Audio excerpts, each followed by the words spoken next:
పరిశుద్ధుడు మహోన్నతుడైనటువంటి దేవునికి మహిమ కలుగును గాక. మీకందరికీ నా వందనములు. ప్రియులారా, ఈ రోజున ఒక మంచి వాక్యంతో మీ ముందుకు ఈ వీడియో ద్వారా రావడానికి దేవుడు అనుగ్రహించినటువంటి గొప్ప సమయంను బట్టి దేవునికి కోట్లాది స్తోత్రములు చెల్లించుకొంచున్నాను. మరి మనమందరం కూడా వాక్యమును ధ్యానించుకుందాం. 93వ కీర్తన 3వ వచనము 4వ వచనములను చదువుకుందాం. వరదలు ఎలుగెత్తెను, యెహోవా వరదలు ఎలుగెత్తెను. వరదలు తమ అలలను హోరెత్తునట్లు చేయుచున్నవి. విస్తార జలముల ఘోషల కంటెను, బలమైన సముద్ర తరంగముల ఘోషల కంటెను ఆకాశమునందు యెహోవా బలిష్ఠుడు.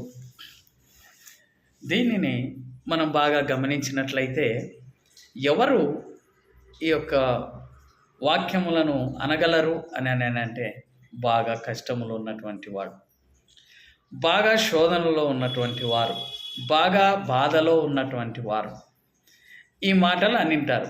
ఎందుకు అని అంటే వాళ్ళు పిలుస్తున్నదే వరదలు ఎలుగెత్తెను, యెహోవా వరదలు ఎలుగెత్తెను.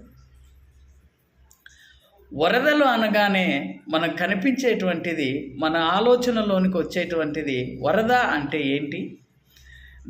దాన్ని మనం ఒక్కసారి ఆలోచిస్తే వరద వల్ల లాభమా నష్టమా? ఈ రెండింటిలో ఏది?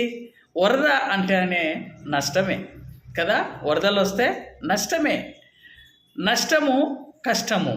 కాబట్టి ఈ వాక్యాన్ని అన్నటువంటి ఆ రచయిత బాగా కష్టములో ఉండిండొచ్చు, లేదా భక్తుడు బాగా శోధనలో ఉండిండొచ్చు కదా.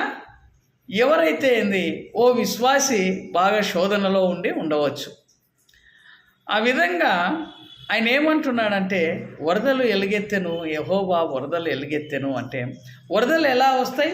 చాలా స్పీడ్గా తోసుకుంటూ వచ్చేస్తాయి. దానిలో అడ్డుకట్ట వేయడం చాలా కష్టం. వరదలు వచ్చినప్పుడు ప్రభుత్వం వారు కూడా ఇంకా వరద తగ్గిన తర్వాతనే దానికి అడ్డుకట్ట వేస్తారేమో, కానీ వరద వచ్చేటప్పుడు ఎవరం ఏమి దాన్ని అడ్డుకోలేము. దాన్ని అడ్డుకోగలమా? వరదను అడ్డుకోలేము. అలాగుననే సముద్ర జలముల ఘోష కంటెను కదా. ఘోష అంటే ఆ శబ్దం. వరదలు వచ్చినప్పుడు, అక్కడ వరద వచ్చినప్పుడు ఆ నది దగ్గర కానీ ఆ వాగు దగ్గర కానీ మనం నిలబడినట్లయితే ఆ నీళ్ళ శబ్దం ఎట్లొస్తుంటుందో తెలుసా? మనకు భయాన్ని కలుగజేస్తుంది. ఇక నైట్ పూట అయితే ఇంకా భయంకరమైన శబ్దాలు. ఆ శబ్దానికి మనం అక్కడ తాళలేము, గుండె దడదడ కొట్టేసుకుంటుంది. అలాంటి పరిస్థితి అన్నమాట అది. కాబట్టి ఆ ఘోష, ఆ శబ్దాన్ని అంటే ఘోష అంటే మనకు భయాన్ని కలిగించేటువంటి శబ్దాలను ఘోష అంటారు. ఒక్కొక్కసారి ఘోష అని అంటే సతాయించడం. ఎలాగున్నానంటే, ఒక తల్లిని ఒక పిల్లాడు ఒక కోరిక అడుగుతున్నాడు, మమ్మీ నాకు క్రికెట్ బ్యాటు బాల్ కావాలి అని, లేదా ఏదో ఆడుకునే వస్తువు కావాలి అని. ఉదయం అడిగాడు, వాళ్ళ అమ్మ ఏం పలకలేదు, రెస్పాన్స్ ఇవ్వలేదు. సాయంత్రం అడిగాడు, ఇవ్వలేదు. ఇక రెండవ రోజు కూడా మమ్మీ నాకు కావాలి అంటుంటే వాళ్ళ అమ్మకు విసుకొచ్చి ఏమంటుంది? ఏందిరా నీ ఘోష కదా, ఏందిరా నీ ఘోష అంటే ఆమె వాడు అడిగేటువంటి దాన్ని భరించలేకపోతుందన్నమాట. అందుకనే ఎప్పుడైతే మనం దేన్ని భరించలేమో దాన్ని ఘోష అని అంటారు. ఏందిరా నీ ఘోష అంటే ఏందిరా నీ బాధ కదా. ఈమె భరించలేకుంటుంది. అలాగుననే మరి ఇప్పుడు ఘోష అని అన్నాడు అంటే భరించలేనటువంటి వరద వలె ఒకదానెనకొకటి సముద్రపు జలముల ఘోష వలె. సముద్రపు జలము అలలు ఎట్టొస్తాయి, ఒకదానెనకొకటి వచ్చి ఒడ్డుకు చేరుతూ ఉంటాయి. అది వచ్చేటప్పుడు ఆ గాలి శబ్దము ఎలా ఉంటుందంటే మనం వినలేం, భయం వేస్తుంది అనమాట. అలాంటి శబ్దము, అలాంటి భయం కలిగించేటువంటి వాతావరణం అక్కడ ఉంటుంది. కాబట్టి ఏమంటాడంటే, మరి అలాంటి శోధనలో నేను ఉన్నానయ్యా, అలాంటి బాధలో నేను ఉన్నానయ్యా అని ఈ భక్తుడు దేవుణ్ణి మొరపెట్టుకుంటున్నాడు. అయినప్పటికీ ప్రభువా, ఆ వరదలకు ప్రభుత్వం వారైనా ఏ మనుషుడు కూడా దాన్ని అడ్డు వేయలేకపోవచ్చేమో, కానీ సముద్ర జలముల ఘోషానికైనా, అలలకైనా, సముద్రానికైనా, దేనికైనా అడ్డుకట్ట వేయగలిగినటువంటి వాడు, సముద్రాన్ని శాసించగలిగినటువంటి దేవుడు, వరదలను ఆపేయగలిగినటువంటి దేవుడు ఎవరంటే మన ప్రభువైన యేసుక్రీస్తే. Praise the lord. ఆయనే దాన్ని అడ్డుకోగలడు. కాబట్టి యెహోవా అడ్డువేయి. అయినను ఈ వరదల బలము కంటేను, వరదలు వచ్చినప్పుడు కార్లు, బిల్డింగులు, చెట్లు కదా ఎన్నెన్ని కొట్టుకపోతుంటాయి, మనం టీవీలలో చూస్తూ ఉంటాం, అవునా కదా? మరి అవన్నీ కూడా కొట్టుకపోతుంటాయి. చాలా బలంగా ఉంటుంది వరద. మనిషి పడ్డాడంటే ఇంకా వాడు ఏడ తేలుతాడో కూడా తెలియదు. ఇక బ్రతకడం అన్నటువంటిది 99.999% లేదనే చెప్పాలి. ఇంకా వాడు గజగీతగాడైతేనే ఏమైనా బ్రతికి రాగలడేమో కదా. ఇక్కడ కనిపించాడా వరద దెబ్బకు ఒక కన్ను మూసి తెరిచే లోపల ఎక్కడో కొట్టుకొని పోతూ ఉంటాడు కదా. అంత భయంకరమైనటువంటి పరిస్థితి. దాన్ని కూడా ఆపగలిగినటువంటి వాడు, ఈ వరదల బలము కన్నను సముద్ర జలముల ఘోష కంటేను ఇక ఆకాశమందున్న యెహోవా బలిష్ఠుడు. Praise the lord. బలిష్ఠుడు, బలమైన దేవుడు, బలవంతుడు, వీటన్నిటికన్నా బలవంతుడు. ఎందుకంటే దేవుడు అంటాడుగా, సముద్రములకు నేను ఇసుకతో ఆనకట్ట వేసిన. Praise the lord. ఆహా, మనం ఇసుకతో ఆనకట్ట వేస్తే వరదలకు కానీ సముద్రానికి కానీ ఉంటుందా? ఉండదు. కానీ దేవుడు ఇసుకతోనే సముద్రానికి ఆనకట్ట వేశాను అని అంటాడు. ఎందుకో తెలుసా? సముద్రము అలలు ఇట్లా దగ్గరకు వచ్చిన తర్వాత ఆ ఇసుక దగ్గరకు వచ్చి ఇసుక కొంచెం అటు ముందుకు వచ్చి మళ్ళీ వెనక్కి పోతుంటుంది. ముందుకు రాదు, అది వెనక్కి పోతుంది. ఎందుకంటే దేవుడు వేసిన ఆ ఇసుకనే దానికి ఆనకట్ట, ఇసుకనే దానికి సరిహద్దు దేవుడు ఏర్పాటు చేశాడంట. ఇసుకతోనే వేసిన అంటాడు దేవుడు. చాలా గొప్ప దేవుడు కదా. మరి ఇసుకలో బలం ఉందా? దేవుని మాటలో బలం ఉందా? దేవుని మాటలోనే బలం ఉన్నది. దేవుని మాట వలన ఆ ఇసుకకంతా శక్తి బలం వచ్చింది. మరి అవునా కదా? శక్తి బలము వచ్చింది. మరి కాబట్టి ఏమంటున్నాడంటే ఆకాశమందున్న యెహోవా బలవంతుడు అని అంటున్నాడు. అంటే దీనిలను ఆపగలిగినటువంటి శక్తివంతుడు, దీనిలను ఆపగలిగినటువంటి బలవంతుడు ఆయనే. ఏదైనా సరే అసాధ్యం అన్నటువంటిది లేనటువంటి దేవుడు అయ్యా నువ్వు. వరదల వలె నా మీదకి వస్తున్నటువంటి ఈ యొక్క కష్టాలను, వరదల వలె వస్తున్నటువంటి శోధనలను, వీటన్నిటినీ తీసివేసి నన్ను మంచి మార్గంలో నడిపించగలిగినటువంటి దేవుడవు, నన్ను సంతోషపరచగలిగినటువంటి దేవుడవు, నన్ను లేవనెత్తగలిగినటువంటి దేవుడవు, ఈ వ్యాధిలో నుంచి నన్ను లేవనెత్తగలిగినటువంటి దేవుడవు. ఈ వ్యాధి డాక్టర్లకు అసాధ్యమే అయిపోయింది అయ్యా ప్రభువా, అయినప్పటికీ నన్ను ఈ వ్యాధి నుంచి విడుదల చేయగలిగినటువంటి దేవుడవు నీవే ప్రభువా, నీవే. అందుకే ఆకాశమందున్న యెహోవా బలిష్ఠుడు. బలిష్ఠుడు అంటే మనకు అర్థమైంది ఏంటి? బలవంతుడు కదా. మనకు తెలిసిందే బలిష్ఠుడు అంటే, మనకు తెలిసిందే ఏంటి? బలవంతుడు అని తెలుసు కదా. 10 మందిని కొడితేనో బలవంతుడు, అంతేనా? 100 మందిని కొడితే ఒక్కొక్కరిని కాదు. ఏదో సినిమాలో మనం టీవీ చూస్తున్నప్పుడు, న్యూస్ చూస్తున్నప్పుడు అప్పుడు వస్తుండే, ఇప్పుడు ఉందో లేదో. అయినప్పటికీ ఏంటి బలవంతుడు అంటే 10-100 మందిని కొట్టేటువంటి వాడు బలవంతుడు కదా. లేకుంటే లిఫ్టింగ్, బరువులు ఎత్తేటువంటి వాళ్ళు బలవంతులు, అవునా? అంతేకాదు బలవంతుడు, బలిష్ఠుడు అంటే బలవంతుడు అన్నది నిజమే, అది సత్యమే, నిజమైనటువంటి అంశమే.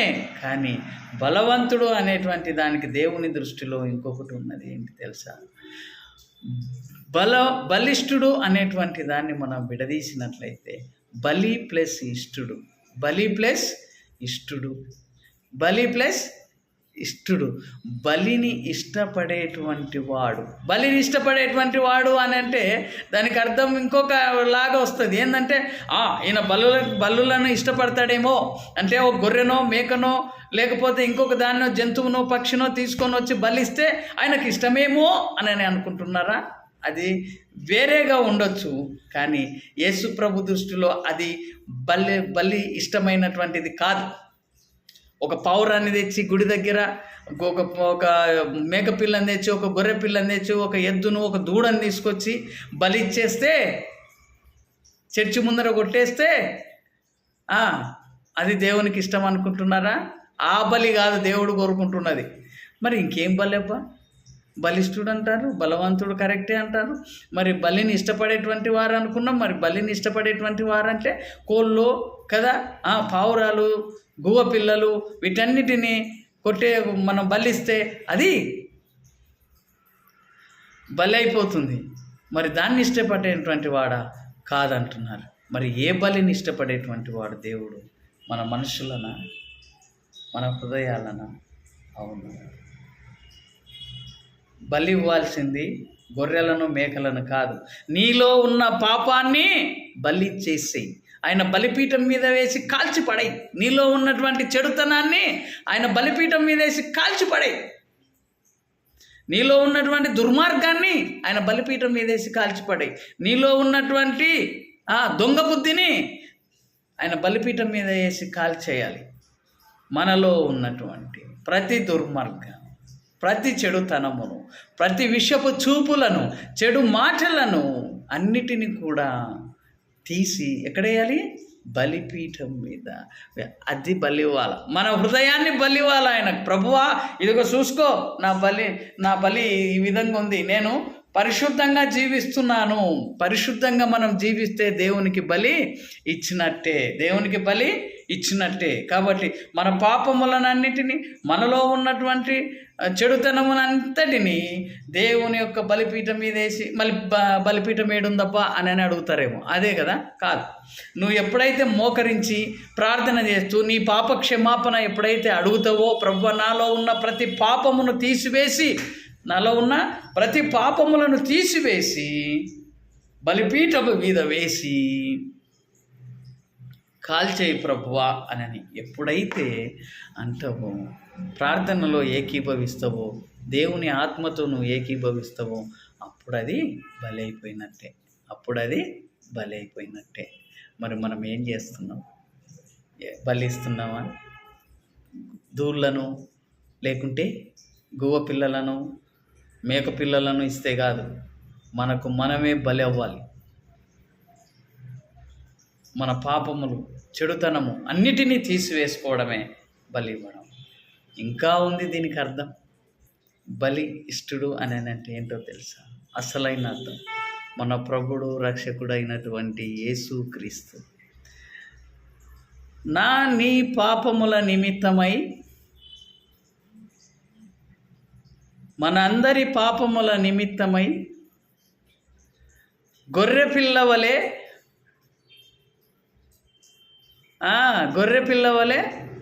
తను బలి అవ్వడానికి సిద్ధపడ్డాడే, ఇష్టపడ్డాడే, అది బలిష్ఠుడు. Praise the lord.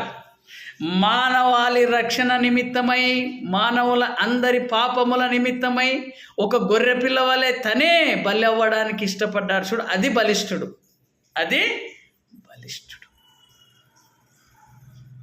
ఆ బలిష్టం ఆయనకు. ఏ బలి? తన బిడ్డలమైన మన అందరి కొరకు మన చీకటినంత తీసివేసి వెలుగులోనికి నడిపించడానికి ఆయన బలి అవ్వడానికి ఇష్టపడ్డాడు చూడు, అది బలిష్ఠుడు. అంటే దాని అర్థం అది బలిష్ఠుడు. ఎంత గొప్ప అర్థం కదా. దేవునికి ఏ బలిష్టం?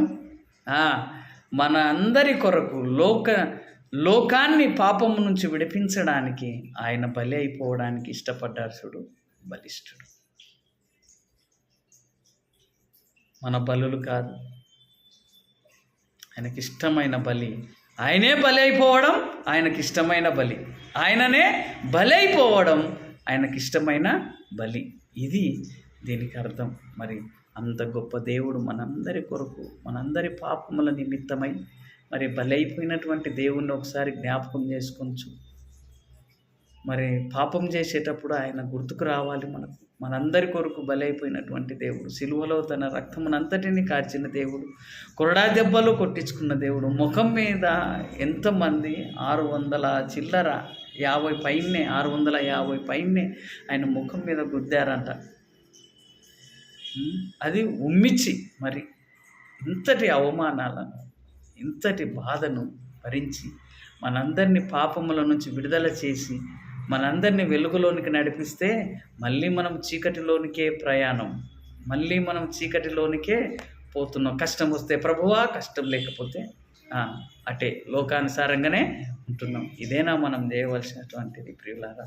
ఇప్పుడైనా గమనించండి దేవుని యొక్క ఆశ ఏమిటో, ఆయన ఎందుకు బలి అయ్యాడో, బలిష్ఠుడు అని ఆయనకు ఎందుకు పేరు వచ్చింది మనం తెలుసుకున్నాం. కాబట్టి మరి మనం అందరం కూడా దేవుని వాక్యానుసారంగా జీవిద్దాం.